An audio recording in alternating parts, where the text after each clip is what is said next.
या स्मार्ट मीटरच्या विरोधामध्ये महाराष्ट्र नवनिर्माण सेनेला पेटून उठलेले आहे.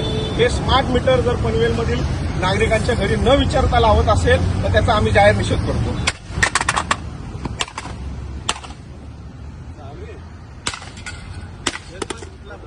मी सुजीत सोनवणे, महाराष्ट्र नवनिर्माण सेना पनवेल तालुका अध्यक्ष. आज आम्ही आमच्या सगळ्या सहकाऱ्यांसोबत आज आम्ही इथं एमएससीबीमध्ये आलो होतो. खरं तर एमएससीबीचा भोगळ कारभार हा त्यांच्यासमोरच दाखवण्यासाठी आलो होतो की हा कशा पद्धतीने पनवेल तालुक्यात चालू आहे. खरं बघायला गेलं तर स्मार्ट मीटरची सक्ती नकोय पनवेलमध्ये, पूर्ण महाराष्ट्रामध्ये, परंतु इथल्या कर्मचारी यांनाच न सांगता तिथं डायरेक्ट मीटर लावलं जातं आणि अशा पद्धतीने या ठिकाणी काम चालू आहे. तर हे थांबवण्यासाठी जर त्या ग्राहकाची जर परमिशन नसेल तर तुम्ही मीटर लावूच शकत नाही.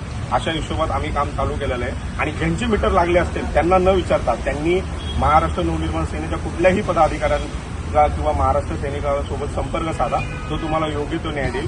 आपल्याला स्मार्ट मीटर नको, हे पनवेल पहिलं स्मार्ट करा आणि त्याच्यानंतरच वीज महावितरणाचे मीटर स्मार्ट करा. खरं बघायला गेलं तर अदानी ग्रुपचं इथं मागे ऑफिस टाकलेलं आहे.